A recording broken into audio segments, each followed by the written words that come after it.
जरा सोचिए कि आप अपने फैमिली के साथ कहीं जाने के लिए कुछ प्लान करते हो। चलिए एक एग्जांपल के लिए हम कह सकते हैं कि आप अपने फैमिली के साथ कुंभ मेला जाने का कुछ प्लान करते हो, लेकिन आप बाय एनी रीजन काम के सिलसिले में इतने बिजी थे कि आप ट्रेन में रिजर्वेशन लेना भूल गए हो। पर घर वालों के जिद के कारण आप जाने का फैसला लेते हो।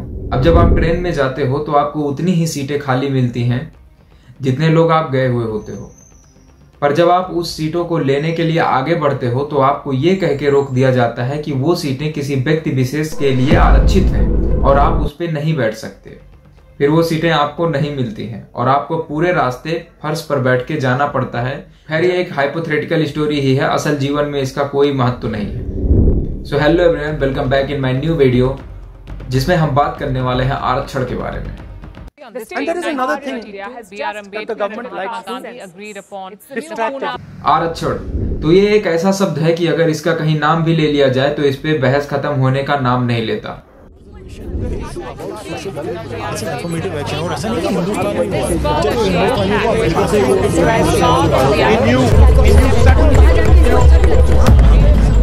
तो आज हम आरक्षण को कुछ डिटेल में समझेंगे, जिसमें आरक्षण का इतिहास, फायदे, नुकसान और सबसे जरूरी चीज कि आरक्षण को ठीक कैसे किया जाए, इसके बारे में कुछ पर्सनल व्यूज भी होंगे। तो चलिए इसी के साथ हम लगाते हैं एक डीप डाइव आरक्षण के नाम की।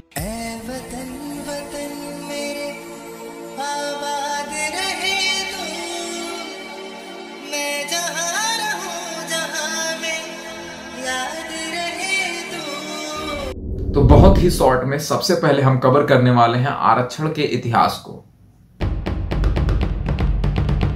तो आरक्षण के कहानी की शुरुआत होती है 1932 में, जब भीमराव अंबेडकर और महात्मा गांधी के बीच पुणे पैक्ट हुआ। On this day in 1932, B.R. Ambedkar and Mahatma Gandhi agreed upon the Pune Pact. स्वतंत्र मतदार संघ हवा, जिसमें यह तय हुआ था कि दलितों और पिछले वर्ग के लोगों को समाज में ऊपर लाने के लिए उन्हें नौकरी और शिक्षा में आरक्षण दिया जाएगा।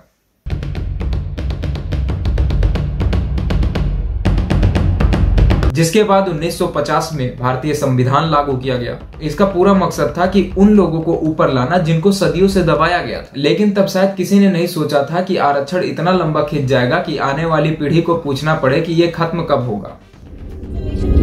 स्टूडेंट को रिजर्वेशन के खिलाफ नहीं बोल रही हूँ, बट एक चीज होती है ना कि जब स्टूडेंट को आप ट्रीट कर रहे हो तो सारे स्टूडेंट को इक्वल ट्रीट करो। तो आरक्षण के इतिहास में बहुत ज्यादा डीप ना जाते हुए हम यहाँ पर आरक्षण के प्रभावों के बारे में बात करेंगे।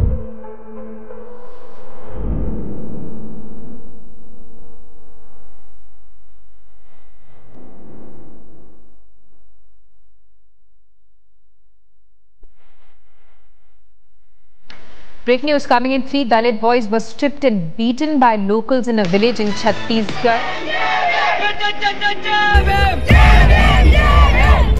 अब कोई भी चीज अगर जो समाज में आती है, कोई भी चीज अगर संविधान लागू होता है तो उसके सकारात्मक और नकारात्मक दोनों प्रभाव होते हैं। तो आरक्षण के भी कुछ सकारात्मक प्रभाव हैं, कुछ नकारात्मक प्रभाव। तो आइए जानते हैं कुछ इसके मजेदार प्रभाव के बारे में। तो सही माना जाए तो आरक्षण मसालेदार बिरयानी की तरह है, जो कभी स्वाद बढ़ाता है तो कभी सरदर्द बन जाता है। तो आरक्षण के सकारात्मक प्रभावों में से सबसे पहला प्रभाव है शिक्षा में सुधार, बेटरमेंट इन एजुकेशन।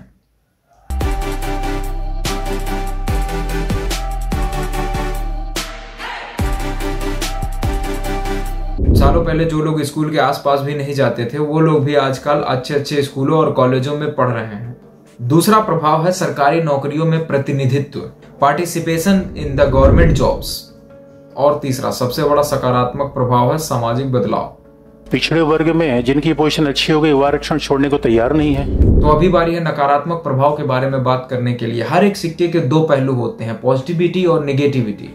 तो नकारात्मक प्रभाव में सबसे पहली बात होती है मेरिट पर असर। मेहनत करो रात भर, रैंक आए झाट भर। तो जब मेरिट लिस्ट आती है तो उसमें जनरल कोटा के लिए चाहिए होता है 90%, ओबीसी कोटा के लिए चाहिए होता है 80% और SC ST कोटा के लिए चाहिए होता है 50%।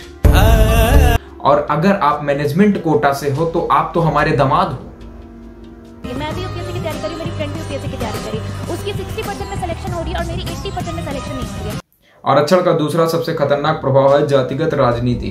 चुनाव आते ही नेता लोग बड़े बड़े वादे करने लगते हैं कि जीतते ही 10% आरक्षण बढ़ा देंगे। वैसे ये बात तो हमें मानना पड़ेगा कि नेताओं के द्वारा ही आरक्षण को वोट बैंक के लिए खींचा जा रहा है। अंदर जाके कहते हैं आरक्षण का हमारा विरोध है, बाहर हम बोल नहीं सकते। अभी एकदम असत्य बात है, गलत बात है। जब से आरक्षण आया है तब से संविधान सम्मत सारे आरक्षण को संघ पूर्ण समर्थन देता है।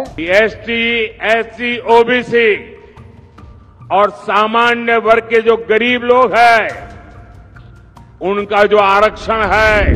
तो बातों को राजनीति की पटरी से हटा के हम बढ़ते हैं अपने तीसरे नकारात्मक प्रभाव के बारे में, सामाजिक विभाजन। लोग एक दूसरे से पूछते हैं, भाई तू किस कैटेगरी का है, मानो जिंदगी नहीं टिंडर का बायो बना दिया। क्या इतना बुरा हूं मैं मां। तो इतना सारा ज्ञान देने के बाद this is the time to go to the conclusion of this video. तो आपके दिमाग में ये सवाल जरूर आ रहा होगा कि इस आरक्षण नाम की रेलगाड़ी को पटरी पे कैसे लाएं। सो मुझे नहीं पता कि मैं किस हद तक सही हूं, लेकिन मैं अपने कुछ पॉइंट्स यहां पर डिस्कस करना चाहूंगा। द फर्स्ट पॉइंट इज आर्थिक आधार पर आरक्षण देना चाहिए। अब इसका मतलब क्या है? किसी जाति विशेष को आरक्षण न देकर आर्थिक आधार पर आरक्षण का चयन करना चाहिए। आरक्षण देते टाइम जाति नहीं, गरीबी को आधार बनाया जाए। गरीब चाहे कोई भी वर्ग का हो, उसे मौका मिलना चाहिए। दूसरा पॉइंट है समय सीमा तय होनी चाहिए। आरक्षण को अनंत काल तक नहीं खींचा जाना चाहिए। इसे हर 10 साल में रिव्यू करना चाहिए। जहां जरूरत हो वहां आरक्षण देना चाहिए। आरक्षण का सबसे सही हल है शिक्षा पे जोर देना चाहिए। हर एक बच्चे को अगर अच्छी शिक्षा मिलेगी तो उसे आरक्षण की कभी जरूरत ही नहीं पड़ेगी। मेरा चौथा पॉइंट है मेरिट और स्किल पे भी ध्यान देना चाहिए, जिससे कि मेहनत करने वाले को भी मौका मिले। पांचवा और सबसे लास्ट पॉइंट है आरक्षण को वोट बैंक की राजनीति से अलग करना चाहिए। आरक्षण को विकास का साधन बनाना चाहिए, ना कि वोट का। वैसे फाइनली बस इस वीडियो के माध्यम से एक बात कहना चाहते हैं कि आरक्षण का जो मकसद था वो सही था, बस इसे अपग्रेड करने की जरूरत है और इसके विषय में हमें मिलकर सोचना होगा और एक ऐसा सिस्टम बिल्ड करना होगा जो कि समानता भी लाए और न्याय भी। तो आपके हिसाब से आरक्षण का सही हल क्या हो सकता है, कमेंट में जरूर लिखें। और वीडियो अगर पसंद आई हो तो वीडियो को लाइक करना ना भूलें, चैनल को सब्सक्राइब करना ना भूलें।